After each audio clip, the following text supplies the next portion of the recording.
The New Orleans Saints' long-awaited youth movement is finally here. 4 players under the age of 30 with absolute star potential in 2025. We got all that and a little bit of lagniappe for you on today's episode of Locked On Saints.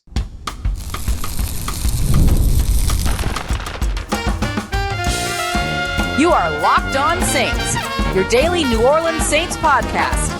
Part of the Locked On Podcast Network, your team every day. What is good, Who Dat Nation and Who Dat family? I am your host, your friend, Ross Jackson, New Orleans native, your New Orleans Saints expert and credentialed member of the media covering those New Orleans Saints as a Saints beat writer over at LouisianaSports.net. And on today's episode of Locked On Saints, I want to go over some of the things that we learned about the New Orleans Saints over the course of their 3 weeks of OTAs. We'll dive into the quarterback battle as well as coaching additions that have proved to be every bit as exciting as one might have hoped. And we're going to kick everything off with a look at some of the young players that have the opportunity to transition into big-time stars in 2025 in a New Orleans Saints uniform. We appreciate you very much, as always, for being here with us, making us your first listen, and being an everydayer here on the show, which is a proud part of the Locked On Podcast Network, your team every day. I've got 4 names for New Orleans Saints that are under the age of 30, and really I'd say 27 or younger as we kind of look at this, that have the ability to step into stardom roles in 2025. Now, that might not mean NFL stardom. It could mean New Orleans Saints stardom.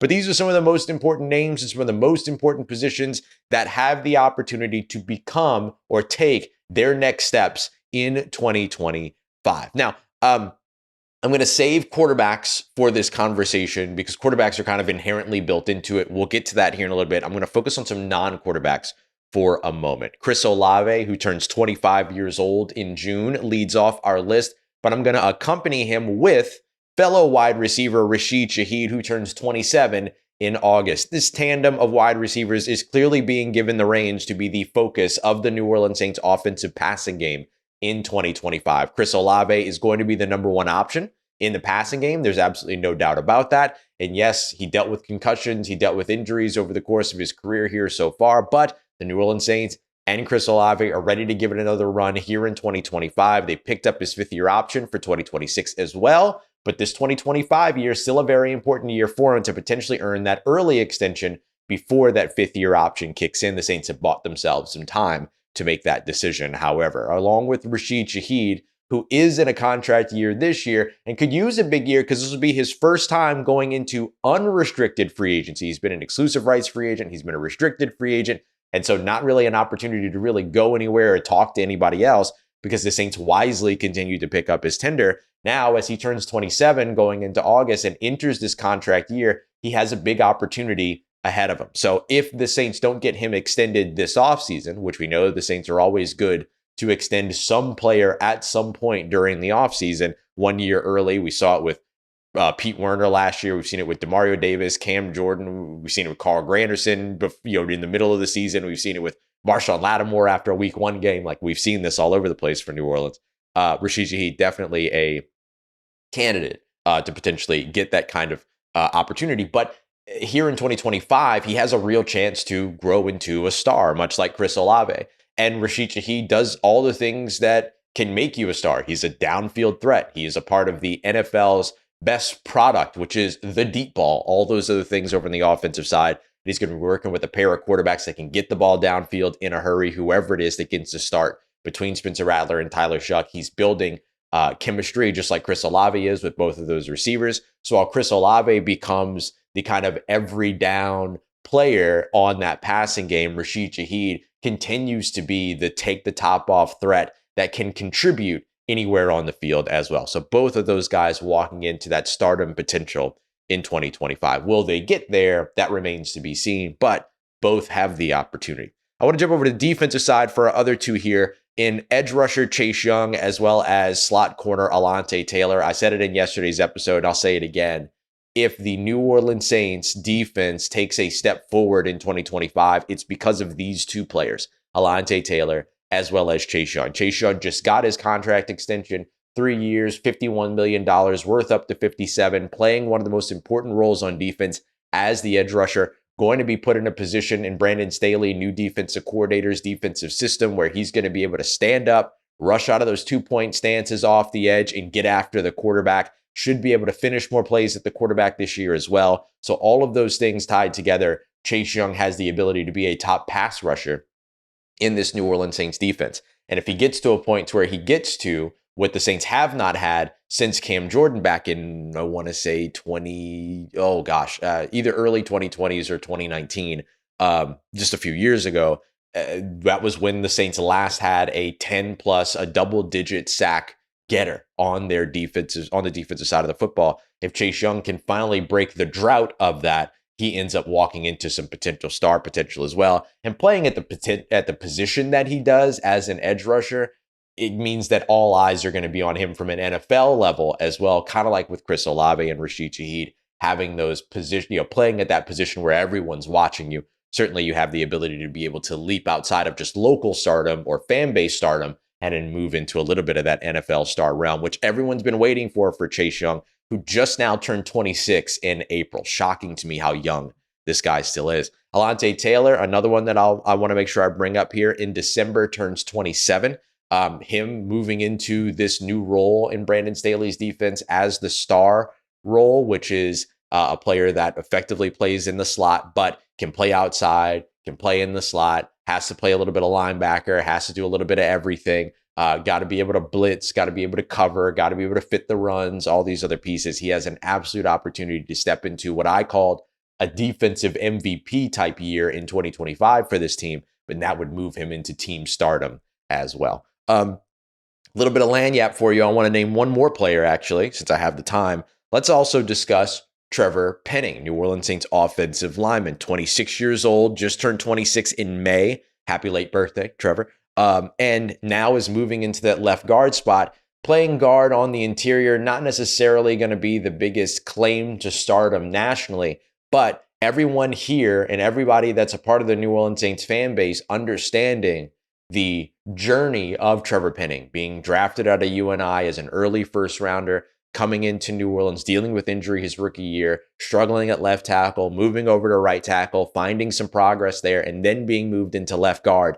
And then all of a sudden, if he thrives at left guard, where he has been described as looking the most confident he's looked as a pro, that ends up being a really, really incredible story about a team that didn't give up on one of its assets and a player that never gave up on himself. And to me, that is a little bit of that team stardom that you can build in terms of reputation there. So 5 guys right there that I think under the age of 30, really 27 or younger, have the ability to walk into some star potential roles in 2025. Coming up next, I want to take a look at the New Orleans Saints coaching changes and the quarterback battle, because both have been just as exciting as anyone could have hoped. We got that coming up for you next as we continue on with today's episode of Locked On Saints, part of Locked On Podcast Network, your team every day.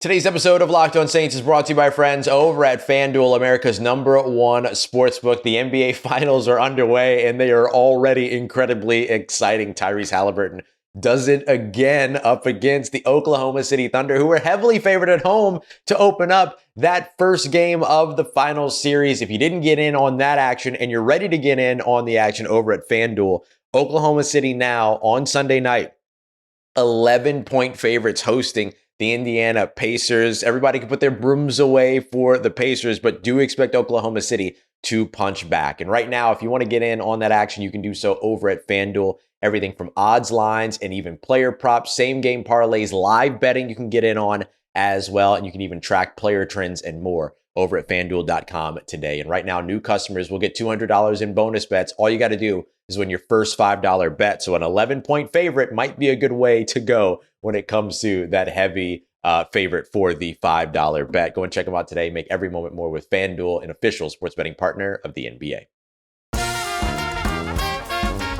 Let's get it, Who Dat Nation. One of the other things that we learned about the New Orleans Saints over the course of OTAs so far is kind of how exciting some of the changes have been for this team. Now, look, I know when it comes to quarterbacks, people tend to pick a side, and because they pick one quarterback, they despise the other quarterback and all these other things. It's fine. It makes for great fun. But what I will say is watching both of these young quarterbacks, Spencer Rattler and Tyler Shough, go out there and battle it out. Each of the days that we've had the opportunity to go out and see them during OTAs has just been fun. It's just been awesome. Like, these guys are super competitive. They are helping each other. They're communicating with one another. They communicate well with the coaches and the players. Like, you can see this being already a pretty well-oiled machine for OTAs, right? For 7-on-7s and 9-on-7s and things like that. We're not talking actual game action here.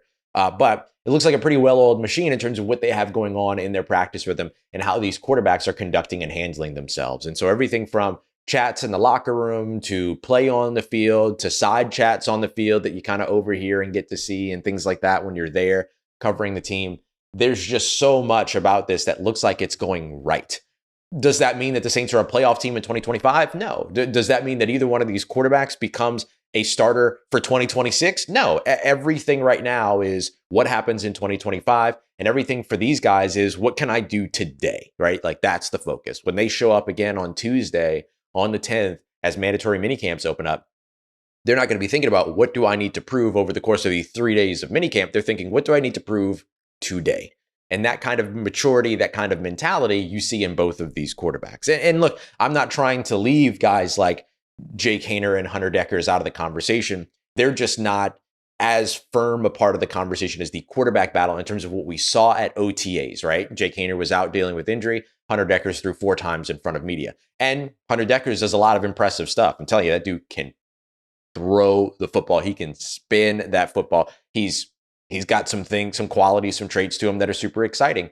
But the quarterback battle so far through OTAs is between Spencer Rattler and Tyler Shough. And those are the only two that we've seen. Those are the only two that I can comment on, right? And so it's just been every level of exciting, though. I mean, you're watching both of these guys make good decisions, a lot of checkdowns in that red zone drill because of the defense taking away some of those bigger plays that maybe could be there as they're looking to the end zone. But the quarterback's doing a good job taking those checkdowns and not trying to force too much in. We saw for media 1 interception thrown by Tyler Shough, but we saw 3 touchdowns, at least 3 by Spencer Rattler, 3 by Tyler Shough, and 1 by Hunter Dekkers. I mean, you see the deep ball with all these guys as well, particularly with the top two guys that we're talking about here. You see good mobility from them. I know we're not really getting to watch them like scramble and run a ton, or we're not getting to watch them like run or anything like that. Like, we're not in practice watching them run QB power and QB draw and all these other things because it's practice. But you can see the pocket mobility. You can see their internal clock telling them when it's time to roll and get away from what pressure could be there in an environment where there's otherwise no pass rush, as opposed to just standing still and not mentally thinking about what a pass rush would be like and all these other things. I mean, you can see sort of these qualities of both of them that just make them look a lot more mature than they are. One guy with 7 games of NFL experience, one guy with 0 games of NFL experience. Forget how old they are. You look at, or how old either one of them are, right? They're separated by exactly 1 year. They have literally the same birth month and birthday. They're just separated by a year. I don't know. It's just, there's an excitement to it. And it brings me back to one of the points that I made a few weekends ago, that like, whoever wins this quarterback role, great, awesome. You know what I mean? Like, they deserve it, whoever it is that wins it. So we'll see where things go. But I will say it has just been a very, very exciting battle between those guys so far. The other thing that's been really exciting so far has been the coaching staff. I mean, getting the opportunity. So as a part of media, just to peek behind the curtain, what you do is you show up at the facility. They bring you out to the training facility. You watch practice from the sideline, take your notes, write down your things, like all that other stuff. You leave practice. Once practice is over, that's when you see all the like tweets and insider messages and stuff like that come out. And then you go back to kind of the media room for the interview with Kellen Moore, the media availability. Either after or sometimes even during those media availabilities, you'll get pulled aside to go and talk to assistant coaches that you request to talk to. And so that was my interview with like TJ Paganetti that we dove into a couple weekends ago. Did an interview this past week with Terry Joseph, the defensive pass game coordinator. We'll discuss more of that in tomorrow's episode. But when you get to do that, it gives you an opportunity to kind of feel the vibes around like how the coaching staff is feeling, how people are feeling about the coaching staff, how the staff is feeling about the players, all these other things. And it is just so different than last year. I mean, there were times where I would request to talk to assistants. Now, granted, this was in season, not during OTAs, but there were times where I would request to talk to assistants, and the assistants that I talked to were just tired. like completely just worn down. Now, that might be the case with this coaching staff still, this very coaching staff, when we're talking about me requesting them in like week, I don't know, 13, right? It might be very different at that time. But what I'm seeing right now is a lot of refreshment. What I'm seeing right now is a lot of kind of not so much weight on the shoulders. You could tell these guys are busy. You could tell these guys are grinding, but no one's already run down, which is good because I've seen run down coaches at this point in the process in other years. And so it's good to just sort of see like bright eye, bushy tail right now, which is a good thing.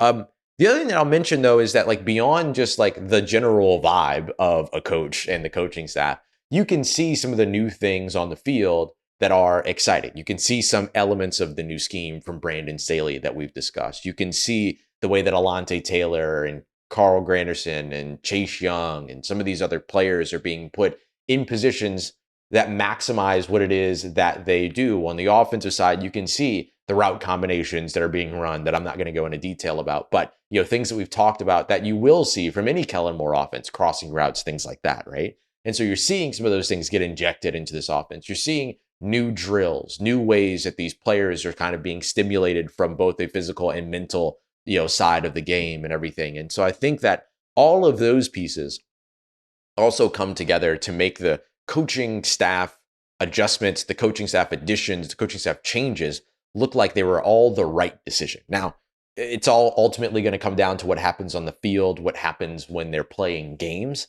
and everything like that. I completely understand that, and I'm right there with you on that. But for where we are right now, for what we are allowed to see, for what we are able to report on, which is only what we see, and from what it is that we've been able to experience with this team so far, which is 3 practices and a mandatory minicamp, 3 OTA practices, and a rookie minicamp with mandatory minicamp next week. With what we have been able to see so far, I will happily tell you that things are now feeling better than they were at this time last year. And that's a good place for this team to be, because I don't think I said that about this team last year. I think that there were things that were really interesting, and like they were doing a very good job of kind of having like one voice during training camp. But during OTAs, it was still a whole lot of figured out.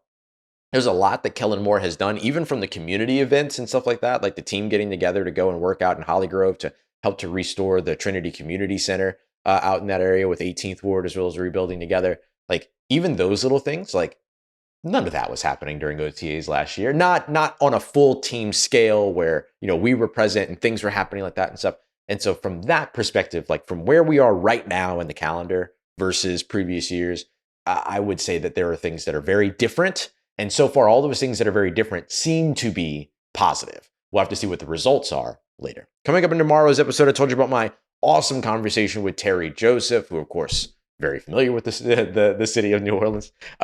Coming through as the defensive pass game coordinator, I want to break down a little bit of my conversations with him, what a defensive passing game coordinator does and how it works in this system, what it is that the Saints are trying to do on defense, and the star role in detail, how it impacts Alontae Taylor. We'll dive into that and much more on tomorrow's episode. We appreciate you very much, as always, making us a part of your day, part of your routine, for saying yes to me and the show. If you see me, please say hi. If you need anything else around your New Orleans Saints in between these episodes, make sure you follow me on your favorite social media at Ross Jackson, NOLA. Hit me up. Know what the family's doing, know how you living. Let me know how you momming them. And trust Who Dat Nation. I'll holla at you.